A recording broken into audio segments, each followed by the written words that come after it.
pregações que nós falamos sobre o reino foi pavimentando o caminho para nós entrarmos nesse tema do Sermão do Monte. E hoje nós vamos dar a partida, dar o start, falando sobre esse sermão tão relevante na Bíblia.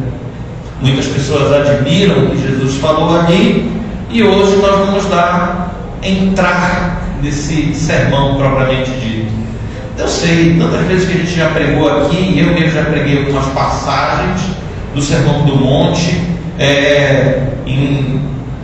em algumas pregações aqui da igreja, mas nenhuma delas foi uma exposição propriamente dita.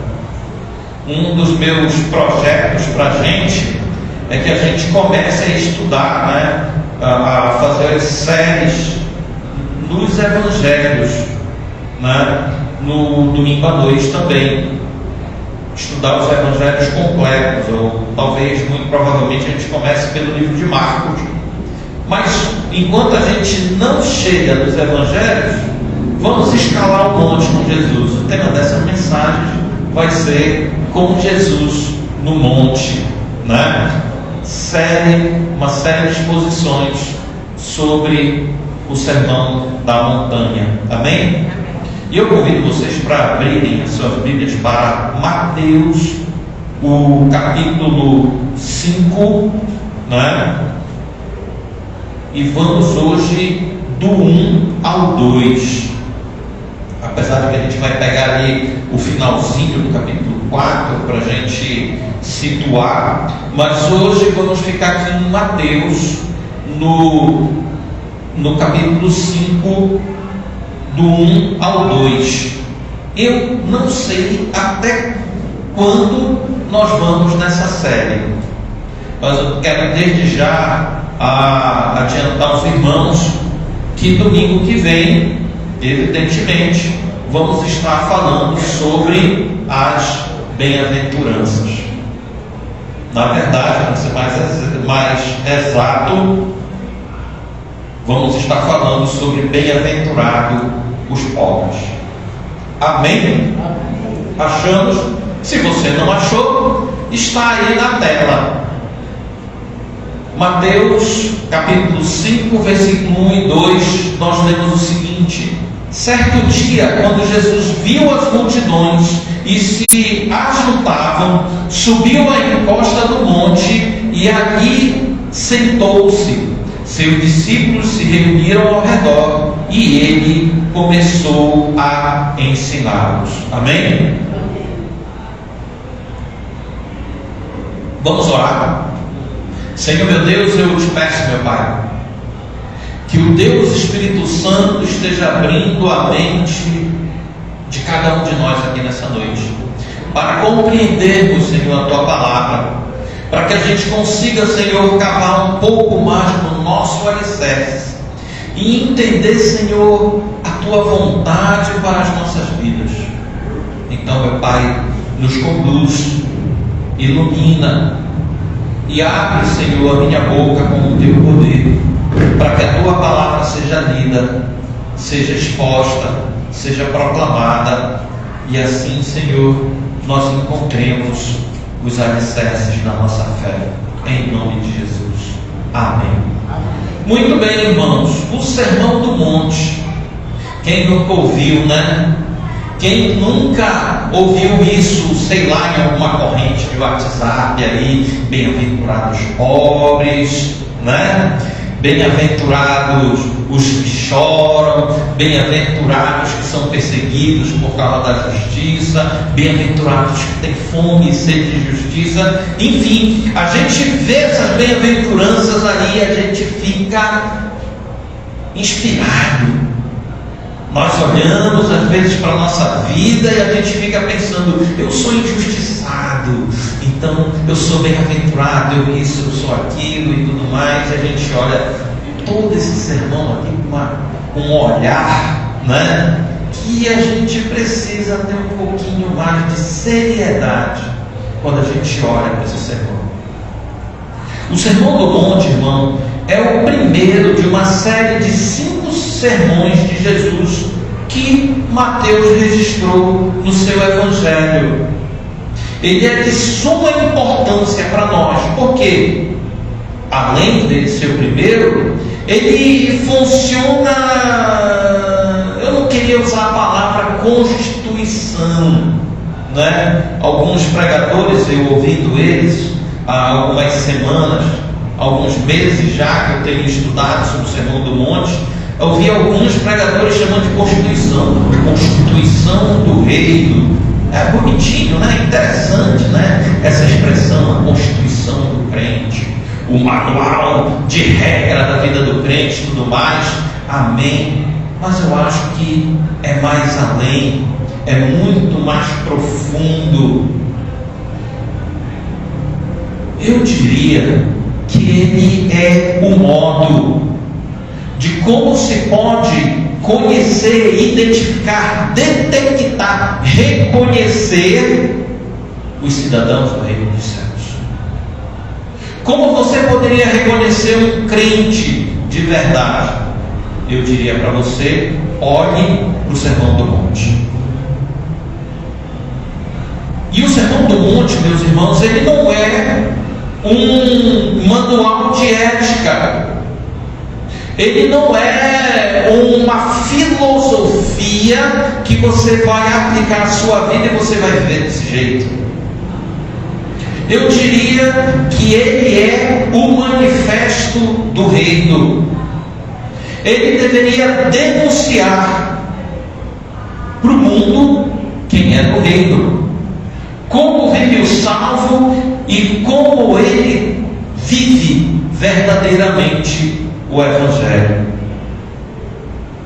Meus irmãos, a minha surpresa é que nos nossos tempos, e isso eu digo com dor no coração, às vezes é melhor a gente se acompanhar de um espírita, de um católico, do muçulmano, ou quem sabe até de um ubandista, do que se acompanhar de certos crentes. Isso é verdade, irmãos. Tem crente aí que dá um testemunho horrível. Tem alguns crentes que seria melhor que não usasse o termo crente. Eu tinha um pastor que ele dizia: tem crente que tem vergonha de andar com a Bíblia. Na verdade, a Bíblia tinha que ter vergonha de andar com certos crentes. Isso é um fato triste, porque essas pessoas são produtos da teologia que a gente vive no nosso país, do modo, do caldo cultural evangélico brasileiro. Tem uma música da banda Resgate, né, que ele diz que o evangelho não é o que a gente vê na TV. E é verdade. A gente encontra aí um monte de crente orgulhoso. A gente encontra crentes briguentos. A gente encontra crente chato mesmo. É chato andar com gente chata. A gente encontra aí uns crentes que têm um coraçãozinho de cristal. Nós encontramos crentes que em ambientes de trabalho dando testemunhos piores do que os descrentes. Às vezes, irmãos, é melhor estar do lado de um ateu do que do lado de algum crente, dessas máquinas de crente. É difícil e é triste, porque vocês sabem que é verdade, não é? Eu sei que é um chavão, eu já repeti algumas vezes aqui, mas quantas vezes a gente não viu alguém falando: você é crente do jeito do fulano, do jeito do ciclano, do jeito do Bertrano? Não, deixa eu aqui mesmo tomando a minha cervejinha, não é? Pessoas aborrecidas que aborrecem e que adoecem as pessoas que estão próximas delas. No Sermão do Monte, meus irmãos, Jesus nos diz que nós somos o sal da terra, a luz do mundo. Dessa forma, a nossa presença nesse mundo deveria fazer diferença, deveria causar um impacto aonde você está. Você é crente? Sou pastor, amém. Sou crente batista há tantos anos, amém. Quantas vidas você já abençoou em toda essa sua caminhada? Agora, quantas vidas você já chateou nessa sua caminhada? Eu me lembro que eu tinha um amigo, era amigão, a gente andava junto, né? A gente sempre estava junto, andando para lá e para cá. Era um amigo legal, a gente gazetava a aula junto, qualquer que você não ouça isso, né? A gente matava a aula junto, a gente fazia um monte de coisa junto. Mas um belo dia eu fui para um retiro de jovens, e foi aquele retiro, sabe aquele retiro que o jovem volta lá gritão, né? Aquele retiro que mexe, não sei o que, vem Jesus em tudo. Deveria ser assim constantemente, mas eu voltei muito chato. E no meu retorno, aquele meu amigo chegou lá em casa para me convidar para jogar videogame na casa dele. Eu resolvi pregar para ele. Porque você está perdido? Porque você é pecador? Porque... Gente, depois daquele dia, eu perdi aquele amigo. E nunca mais aquele cara me procurou para nada.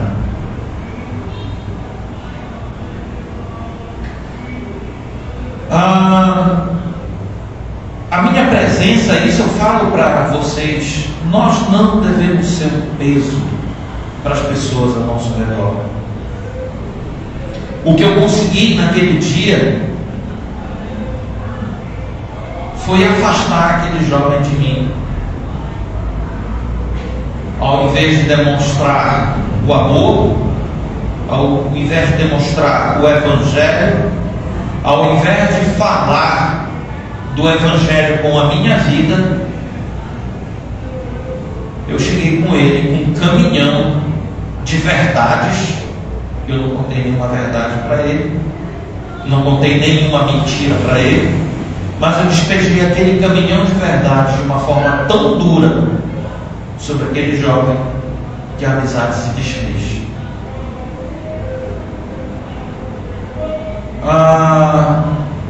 Se a verdade em nossa boca é uma faca que machuca, ao invés de confrontar, porque o pecador ele não tem que ser machucado por nós, ele tem que ser confrontado com a verdade do Evangelho. O pecador ele tem que ser levado a refletir sobre a vida dele a partir da verdade do Evangelho e não agredido. Irmãos, os evangélicos no Brasil compõem 31% da população. É muita coisa. Da outra parte da população, mais ou menos 49%, 50% da população se intitula católico. E temos aí mais ou menos, né, bora fazer o cálculo direito para mim não falar mais de besteira, fazer o cálculo sério. Temos mais ou menos aí 29% distribuído entre os espíritas, ubandistas e outras religiões, inclusive os que se dizem sem religião, ateu e tudo mais. Se somos 31% no caldo demográfico da nossa nação, nesse país, por que a gente não consegue ver essa diferença na nossa sociedade? Você faz uma panela de feijão. As irmãs aí, os irmãos que cozinham, você faz uma panela de feijão. Você faz meio quilo de feijão. Quanto por cento de sal você põe ali para salgar aquele feijão?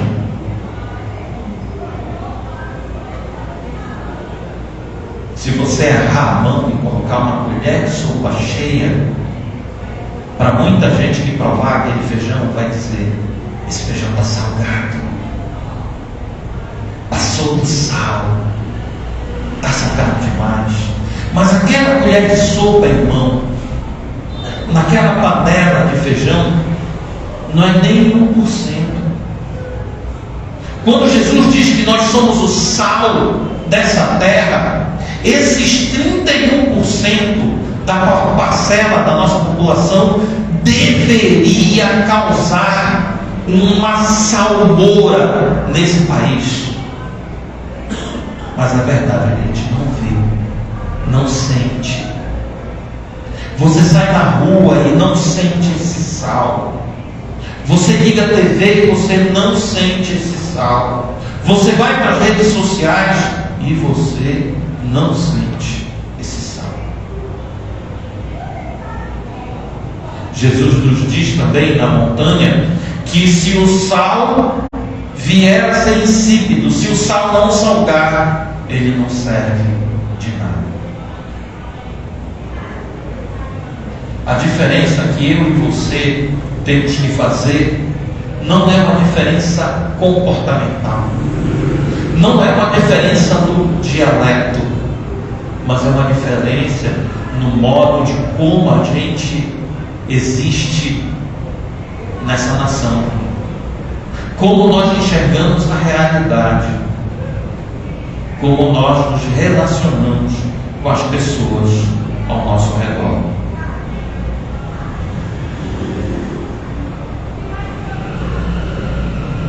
No monte, meus irmãos, Jesus vai nos dizer como vive o cidadão do reino dos céus.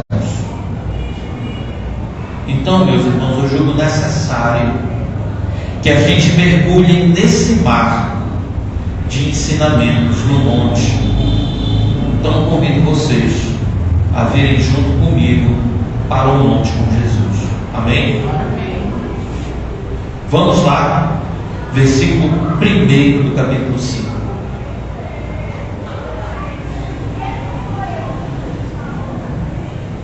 Certo dia, quando Jesus viu as multidões se ajuntavam, viu que as multidões se ajuntavam, subiu a encosta do monte e ali sentou-se seus discípulos e se reuniram ao redor. Olha lá o versículo 23 e 25 do capítulo 4. Dá uma olhada aí na sua Bíblia. Mateus 4, 23 e 25.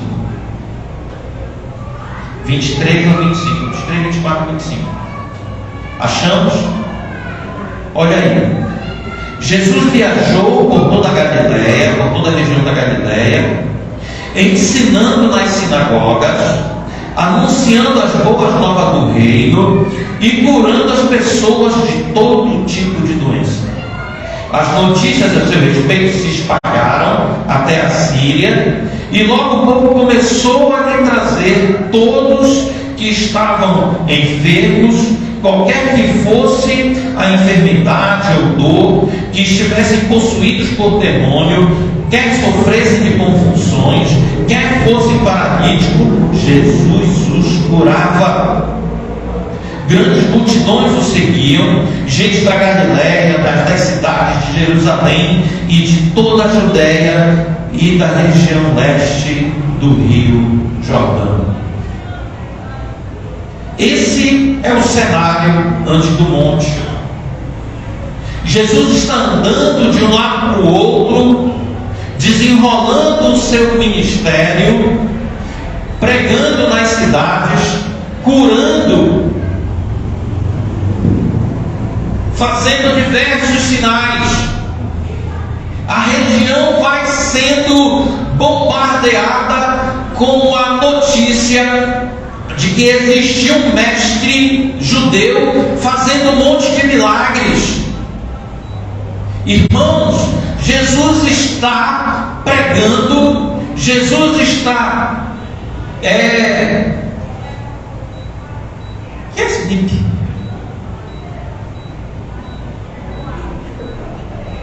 Que é esse NIP, gente? É o ar-condicionado? Não é esse aqui não.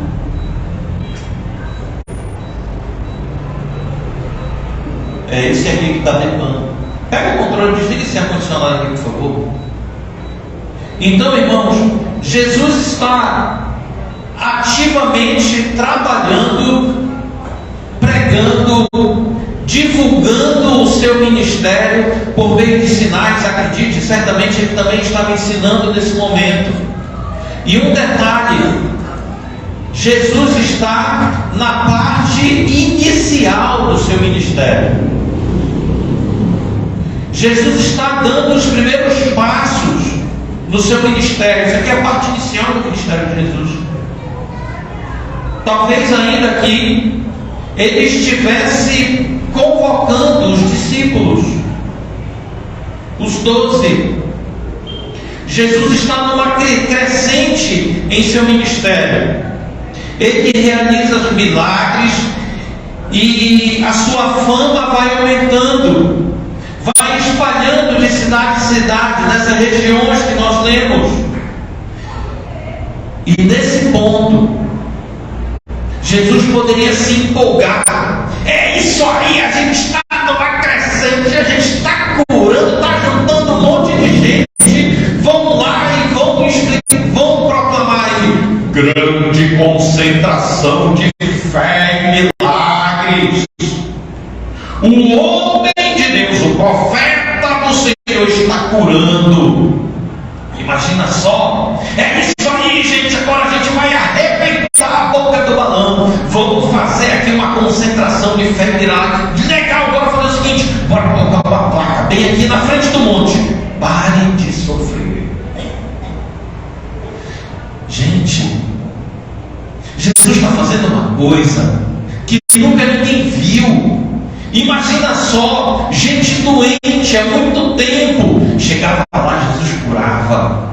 Gente com epilepsia, gente com as mais diversas enfermidades. Vão ao deserto encontrar Jesus e lá são curadas. Jesus poderia, bora fazer um negócio, bora fazer logo aqui a igreja no deserto. O pessoal chega, eu curo, eu multiplico o pão. Eu aproveito e transformo logo água em vinho para a gente ficar por aqui. A gente multiplica peixe. Jesus podia fazer esse negócio desse? Podia, ele é Deus, né? Mas, meu irmão, Jesus pega esse momento, essa crescente. É melhor desligar. Jesus pega essa crescente e ele para. Ele para. Opa, parou. Bora fazer o seguinte, gente. Vamos subir no monte. Eu tenho uns negocinhos para falar para vocês. Olha só o que Jesus faz. Jesus poderia continuar com aquela concentração, com aquele movimento e fazer, irmãos, ali um movimento grande ali naquele deserto e juntar muito mais pessoas. O nosso Senhor, ele para, ele pisa no freio e vai fazer o quê? Ensinar. Primeira coisa que é bom a gente perceber: conhecer a Deus é mais importante do que as bênçãos que esse Deus tem para dar. Lembrando que ele diz mais lá na frente: do que adianta o homem ganhar a vida, mas perder, aliás, do que adianta o homem ganhar o mundo, mas perder a sua alma. Quantas pessoas dessas que foram curadas chegaram ali, receberam a cura e depois voltaram para suas vidas? Quantas pessoas aqui receberam uma bênção desse Deus e voltaram para viver exatamente do mesmo jeito. Lembra dos 10 leprosos? Eram 10 leprosos. Jesus curou os 10. Dos 10, quantos se salvaram? Só um. E eu imagino quantos 10 leprosos a gente pode encontrar aqui no finalzinho do capítulo 4. Antes do sermão, quantas gente foram curadas, quantas pessoas receberam uma bênção da parte de Deus e voltaram para as suas vidas, voltaram para as suas existências. Jesus para. Jesus faz uma pausa nos milagres, faz uma pausa nas curas, em todos esses sinais, para entregar aos seus ouvintes, a cada pessoa que buscava Ele naquele momento, um ensino. Como viver o Evangelho. Algo que seria como um selo perceptível na vida de cada um. Essa multidão segue Jesus porque querem algo dele, mas a verdade é que poucos querem o que realmente Deus tem para dar. Você já parou para ouvir as pregações da TV? Quando você passa daqueles canais lá, passando da Bandeirante, sobre o que aqueles homens falam? O que aquele pessoal fala? Você já ouviu uma pregação deles?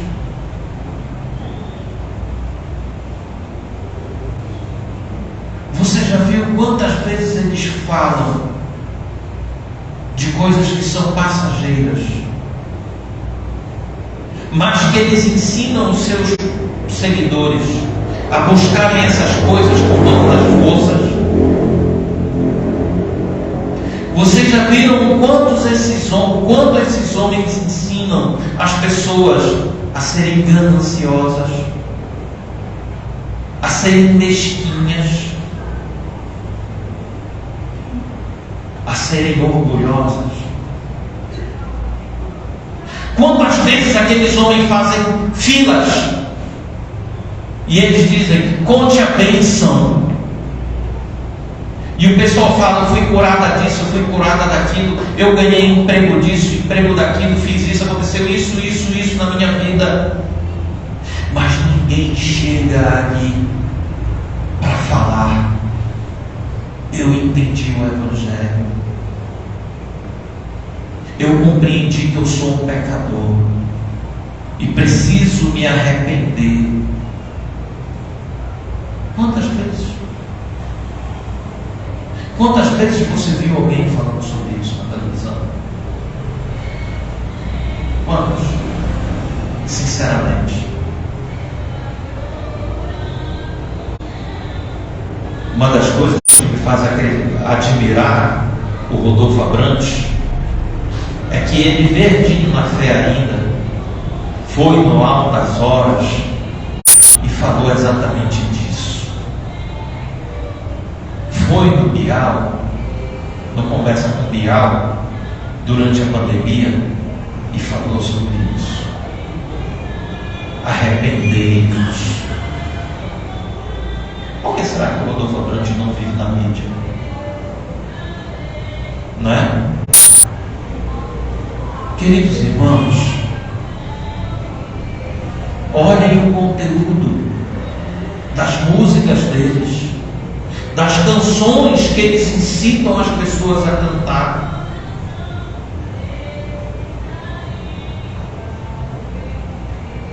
Se esse evangelho fosse o evangelho da TV, se o evangelho fosse o evangelho da TV, Jesus não tinha parado com os milagres naquele momento para ensinar.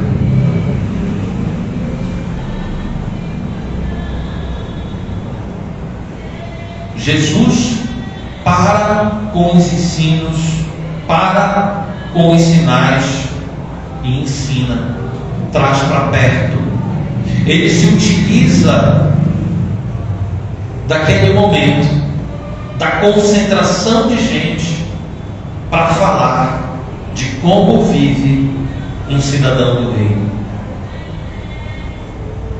Jesus para com aquele momento e ensina. E eu digo para vocês, o irmão João Machado trabalha com saúde mental. Perguntem para ele quantos evangélicos são usuários do sistema de saúde mental público. E aqui eu digo sem medo, quantos pentecostais vão ali doentes mentalmente?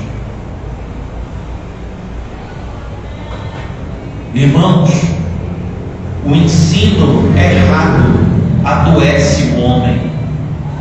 O ensino errado cria expectativa no homem. Jesus aqui faz o que os pregadores da mídia não fazem.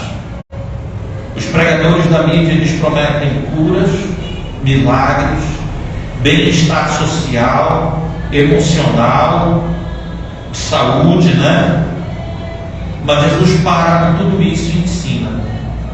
Está aí a razão porque muitas pessoas sofrem uma vida cristã pesada, frustrante, e não são poucos desses que adoecem mentalmente dentro das igrejas e acabam nos consultórios dos psiquiatras, psicólogos, por conta de um evangelho errado que receberam e não aprenderam a viver o evangelho de verdade.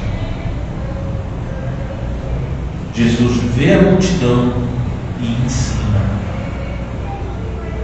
Aprendam a viver. Isso é muito sério, irmãos. Eu diria que é um dos problemas da nossa atualidade. Quantas pessoas adoecem dentro das igrejas? Quantas pessoas adoecem emocionalmente e adoecem espiritualmente? E quantas pessoas dentro da igreja estão ali, sentadas no banco, satisfeitas, estou salvo, mas na verdade caminham longe do evangelho que salva? Quantas pessoas estão se enganando com um evangelho que não é de verdade? Jesus sobe naquele monte e ensina. É interessante a atitude do mestre. A multidão juntou, ele sobe a encosta do monte e na encosta ele se senta. Na encosta ele se senta e ensina. Eu sei, somos ocidentais, o nosso hábito ocidental é que o professor ensine de pé, né, irmã Elisa? O professor passa de pé quase a aula toda, né, irmã Luciene? Quadro negro, X agora não, né? Quadro magnético, né? Alguns já com quadro digital. Mas o professor judeu, ele ensina sentado, falando. Jesus, ele senta na encosta, ele utiliza ali o relevo daquele lugar para criar uma espécie de sala de aula em forma de anfiteatro. Senta e escuta. Sabe o que é interessante? Você já viu isso? Eu não sei ali a mãe, como era a mãe e o pai de vocês, mas quando o pai estava afim, meu pai, quando ele estava afim de passar aquele sermão na gente, ele chegava assim e falava: senta aí. Apontava a cadeira, senta aí. O moleque, a gente sabia que já vinha aquela ensaboada, né? Senta aí. Quando um mestre judeu se sentava, o aluno não sabia, ele vai ensinar. Jesus faz isso. ele senta, assume o papel de mestre, como se ele estivesse tomando a sua cadeira, quem sabe ali sentado em cima de uma pedra, não sei, e ensina algo que se torna um emblema para nós. Os irmãos se lembram em qual monte foi entregue a lei de Moisés? No monte Sinai. Gente, hoje à tarde, quando eu estava escrevendo, me deu uma dúvida. Por que foi assim? Qual era o nome do monte? Sinai? Não, Sinai não era o nome do deserto? Era o nome do monte, não é? Assim como Moisés sobe no monte para receber a lei, Jesus sobe no monte para dar um ensino da nova aliança. Se a lei, a antiga aliança, foi dada no monte de Sinai, Jesus leva o seu povo para dar a sua lei, a sua legislação. Na nova aliança, nós também temos um monte, e o nosso monte não tem nome. Até hoje tem gente batendo cabeça para descobrir qual foi o monte do Sermão do Monte, né? Qual foi? A gente sabe que foi ali mais ou menos por perto de Cafarnaum, mas qual monte? Não dá para saber. Na nova aliança nós também temos um monte. Os judeus receberam, irmãos, a lei deles no monte. Nós recebemos o Evangelho, o cerne, o coração do ensino de Jesus no monte também. E é interessante que naquele monte, no Monte Sinai, ninguém, a não ser Moisés, poderia subir. Qualquer pessoa, animal que se aparecesse, que encostasse, tentasse subir naquele monte, o que acontecia com ele? Morria. O nosso monte não. É o monte onde Deus está, Deus Filho está ali, mas Ele não afasta ninguém, Ele junta todo mundo, Ele leva o povo para o monte junto com Ele. Por isso, meus irmãos, nós podemos olhar para o Evangelho e comparar com o Monte Sinai. Se no Monte Sinai a lei levava à morte, no nosso monte a nossa lei leva à vida.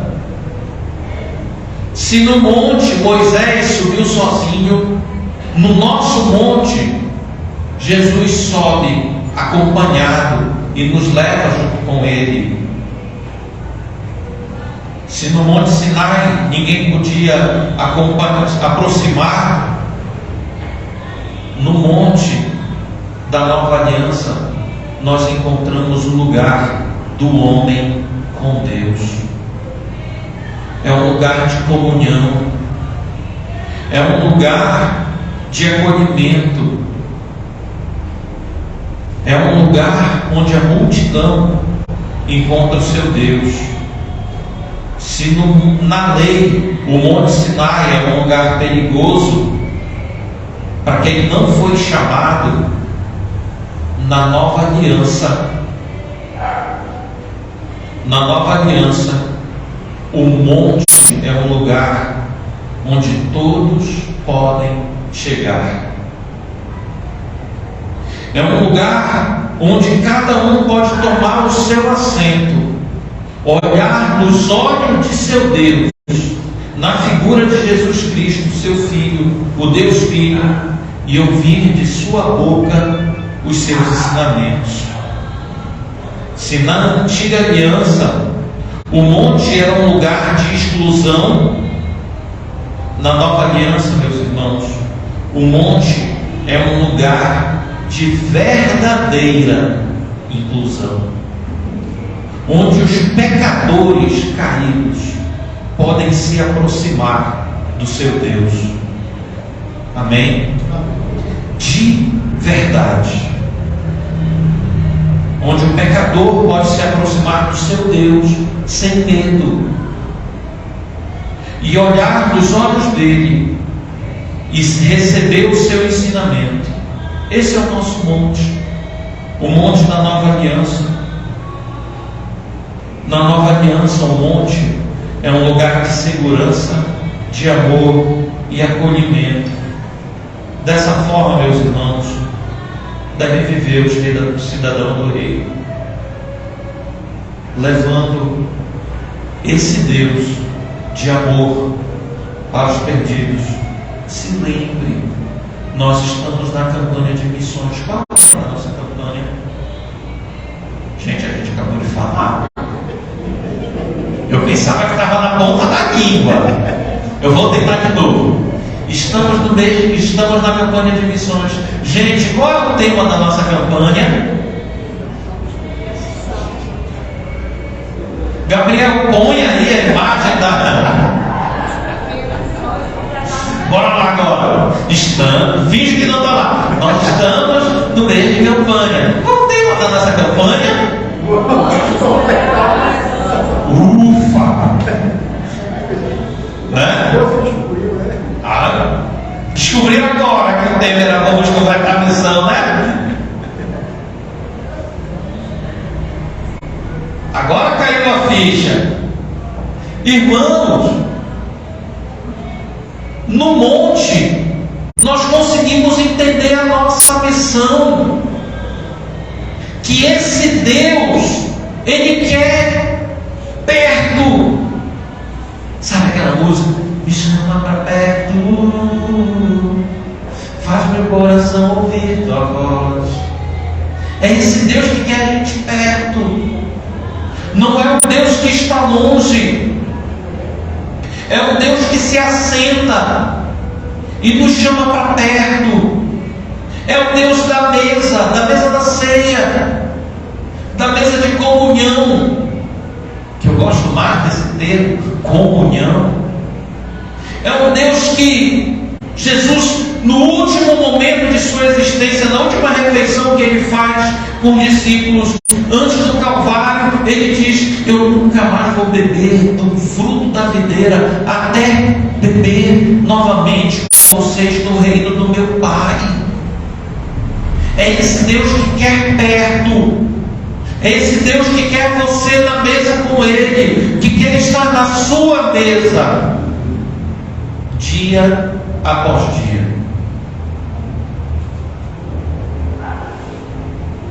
É esse Deus que nos chama e nos ensina. Irmão, dá uma olhada lá em João, capítulo 6, o versículo 68. João 6, 68.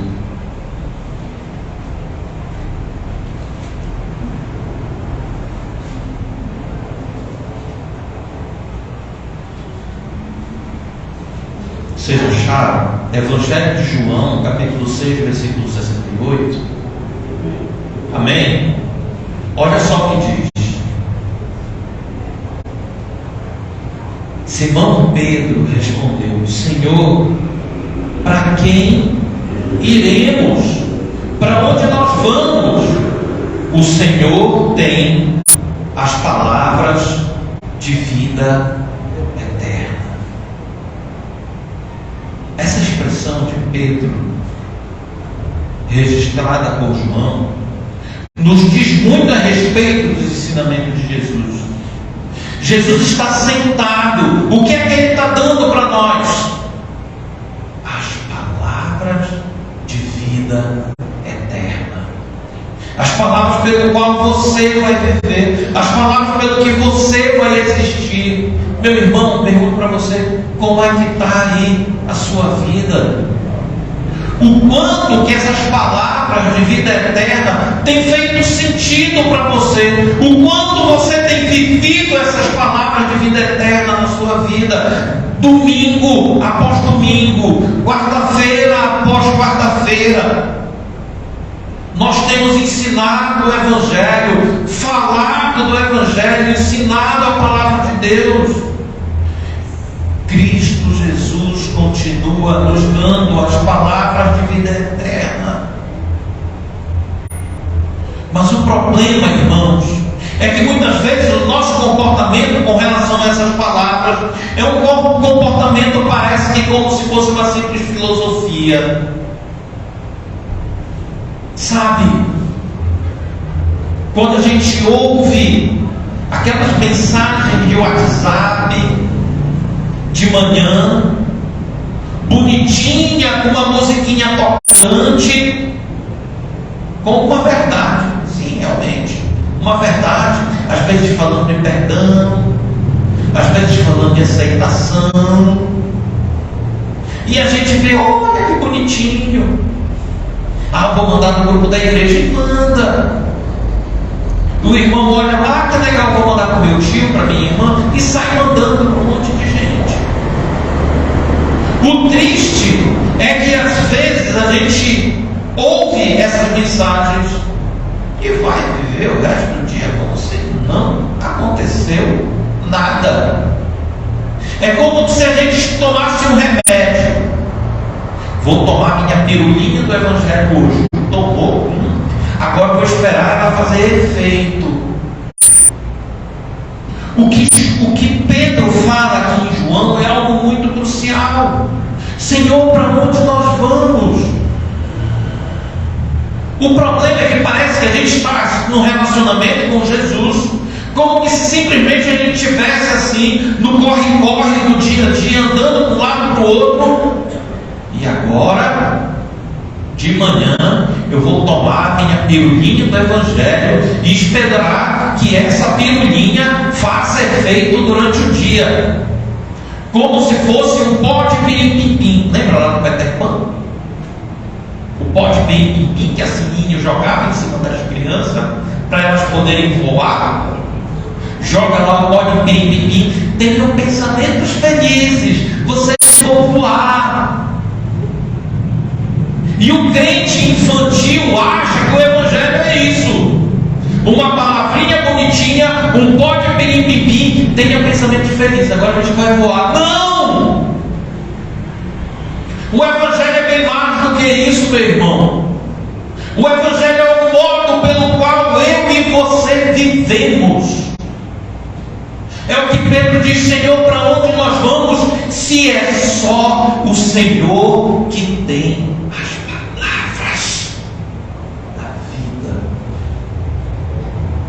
Esse povo está no monte, ouvindo as palavras da vida. Sabe qual é o contexto aqui de João 6? Nesse dia aqui de João 6, anteriormente Jesus multiplicou pães e peixes. De madrugada ele anda sobre as águas, e de manhã ele encontra a multidão do outro lado do rio, do outro lado do mar, e ele faz aquele sermão duro de se ouvir, que o homem tinha que comer da carne dele e beber o seu sangue. O pessoal não entendeu nada. João capítulo 6 começa com uma multidão seguindo Jesus, mas termina com apenas 12, os discípulos. Jesus olha para os discípulos depois de falar aquela coisa pesada para eles: e vocês? Para onde vocês vão? Vocês não vão também deixar?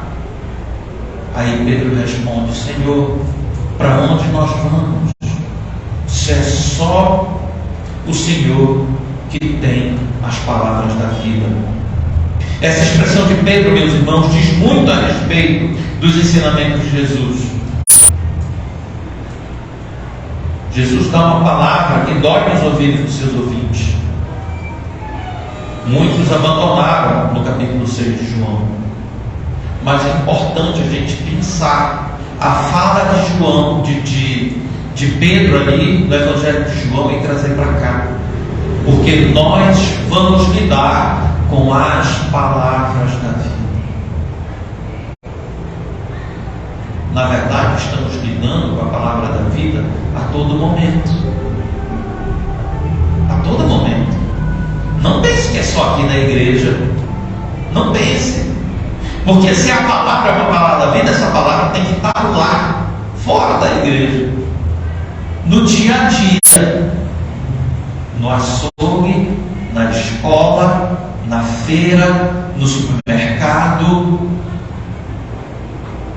na loja, no CRAPS, na unidade de saúde, na serraria, na oficina de bolsa, ou seja, lá onde você estiver, essas palavras da vida devem estar lá também.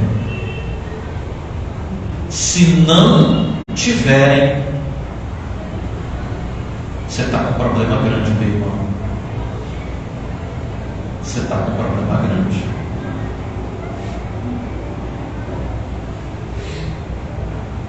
Irmãos, Jesus Cristo é o Verbo do Deus vivo. Jesus Cristo é Deus.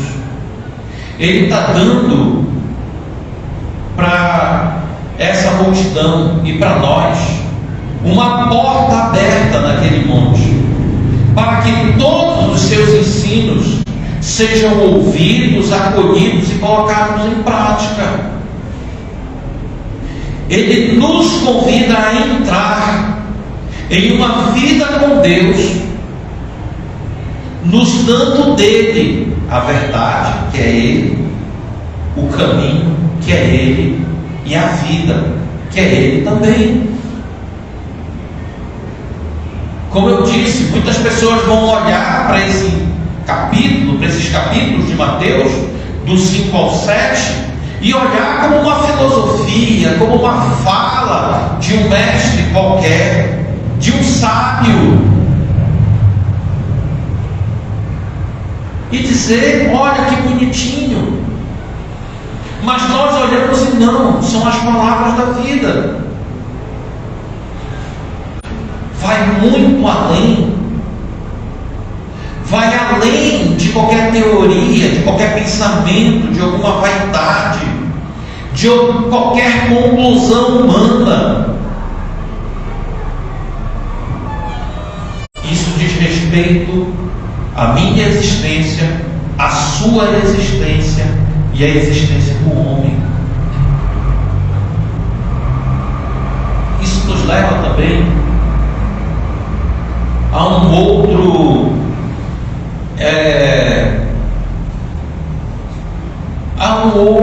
extremo. Você conhece alguém que é extremamente vaidoso, que é extremamente envaidecido pelo modo como ele vive? Ah, eu sou crente, cara, ninguém é crente como eu. Está pensando que eu sou pastor da Igreja Batista da Campina, ninguém é mais crente do que eu. Já viu gente assim? Já viu gente que se orgulha e bate no peito? Você é um hipócrita, eu sou um santo. Já viu gente assim? Você já viu que eu sei? Gente que é mais cheia de si mesmo do que do Evangelho. Algum tempo atrás eu lidei com um pastor assim, e eu fiquei estarrecido. Cara, esse bicho é, meu Deus, né? Eu fiquei com medo. Eu não sabia. Uma pessoa vaidosa, cheia de si mesma, uma pessoa que não consegue, uma pessoa que encontra na Bíblia um colete à prova de bala. Sabe aquele cara que se esconde atrás da Bíblia? É justamente esse tipo de pessoa que enche a paciência dos outros, que torra a paciência das pessoas, que todo mundo é um pecador e só ele é um santo, que todo mundo é condenável, mas Mas Ele é maravilhoso e incrível. Algumas semanas atrás, no grupo de oração, nós falamos sobre o não julgueis. E nós vamos retornar no decorrer do período sobre esse não julgueis também, no Sermão do Monte. Mas esse pessoal que adora apontar o dedo, que se acham melhores do que os outros, é para esse pessoal que a gente tem que dar um ouvido para Paulo. Olha lá Efésios 2, 9 e 10. Dá uma olhada lá, Efésios capítulo 2, versículo 9 e o versículo 10.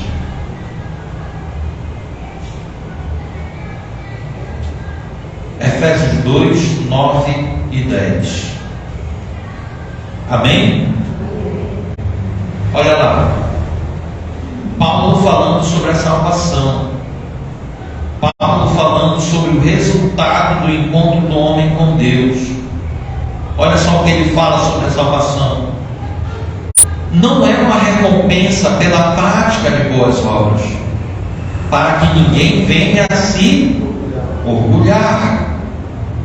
Pois somos obra-prima de Deus, criados em Cristo Jesus, a fim de realizar as boas obras que Ele de antemão preparou para nós. Na revista atualizada, as obras que de antemão Ele preparou para que andássemos nela.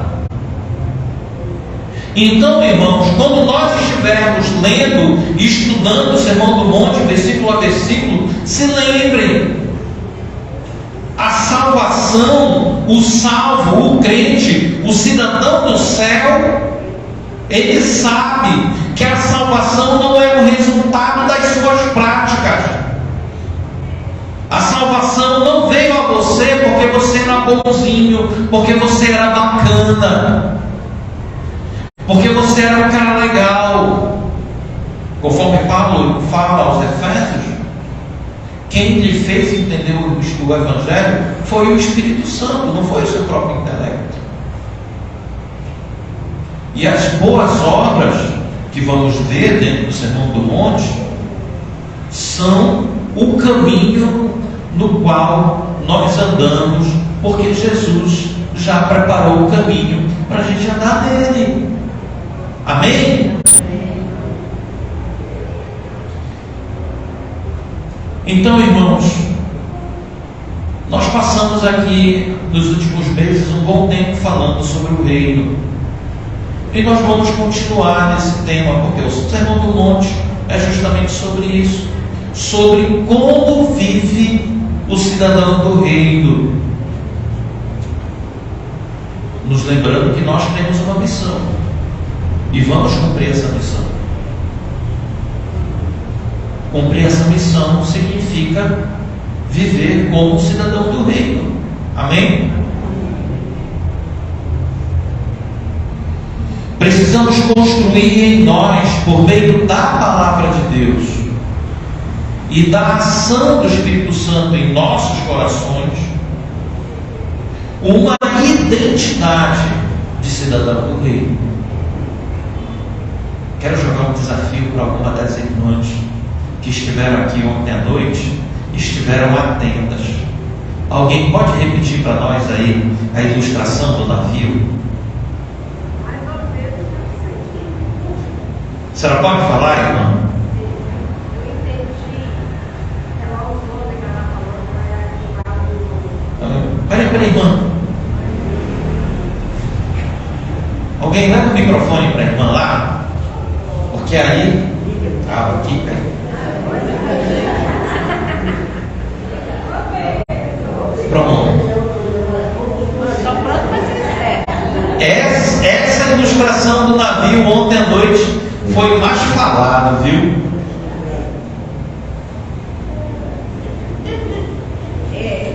Boa noite, irmãos, como eu. Ela iniciou falando sobre a sociedade e ela usou um instrumento de exemplo, o navio. Ela disse que aquele navio estava naquele lugar, mas não era para oceano, que ele estava apenas navegando, mas não fazia parte. Isso ela usou para dizer que nós somos deste mundo, mas não fazemos parte deste mundo. E aquele navio ali, ele não fazia parte daquele oceano, porque não estava para ele navegar, ele estava ali. Depois ela disse que assim como o navio se calha, que tem problemas, ferragem, assim acontece com nós. E nós precisamos tirar essas coisas que nos afetam. Amém, exatamente. Obrigado, irmã, muito obrigado. Irmãos, é exatamente isso. Nós estamos no mundo, mas nós não somos mais do mundo. Nós estamos aqui existindo, nos movimentando, relacionando com as coisas ao nosso redor, tal qual esse navio. E se lembre, né? O navio aí, ele navegando, ele tem que parar de tempos em tempos no estaleiro para remover toda a sujeira que atraca, que agarra, né, no seu casco. É o nosso caso, e isso é constante.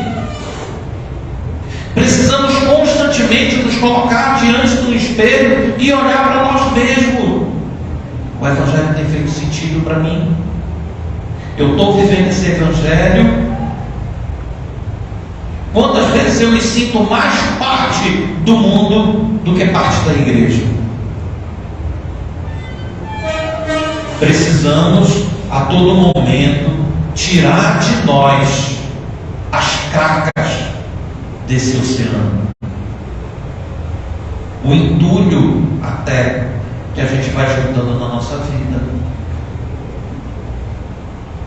Como Paulo fala, lancem fora toda a maldade, toda a avareza, toda a mentira, se dispam do velho homem e se revistam do novo.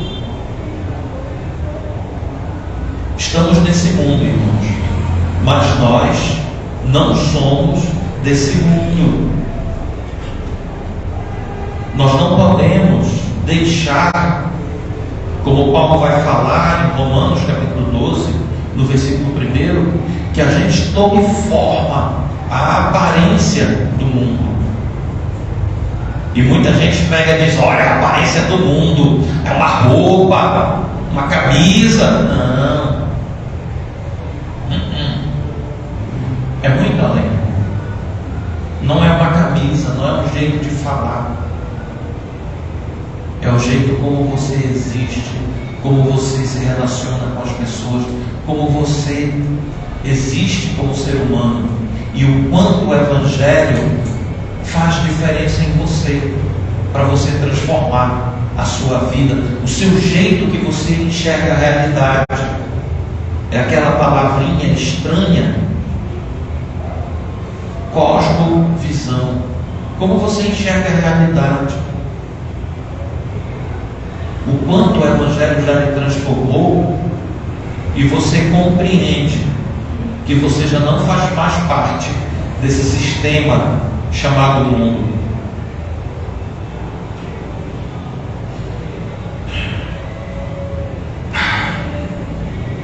Nós estamos aqui para sermos cópias de Cristo, pequenos Cristos. A pessoa tem que olhar para você e encontrar Cristo na sua vida. O mundo tem que enxergar em nós o nosso Salvador. E assim, eu e você podemos anunciar as virtudes daquele que nos tirou das trevas para o reino do Filho do seu amor. Amém? Amém. Louvado seja Deus. Vamos orar, irmãos. Senhor meu Deus, eu sei tantas vezes, Senhor, que a gente vive, que a gente se relaciona com essa realidade, com essa sociedade que a gente existe. Mas, Senhor, a gente, sei lá, a gente parece que esquece que a gente é crente. parece que nós, amigo do Espírito Santo, não sei que loucura é essa, Senhor, que dá na nossa cabeça, que faz a gente pensar que a gente faz parte desse mundo. Não, nós não somos desse mundo. E que dessa forma, Senhor, nós possamos viver aqui como cidadãos do céu, como cidadãos do Teu reino, meu Pai. E eu te peço, Senhor, que nessa nossa caminhada pelo Sermão do Monte, a gente esteja, Senhor, disposto a deixar que a Tua palavra nos leia e que ela nos transforme e que ela mude, Senhor, a nossa forma de caminhar, a nossa forma de pensar, a nossa forma de agir. E que assim, Senhor, nesse monte que a gente está subindo para aprender com o Senhor, a Tua palavra seja aquilo que esteja nos guiando na nossa vida a todo momento, seja lá o que nós estivermos fazendo, em nome de Jesus. Amém. Amém. Deus abençoe, irmãos.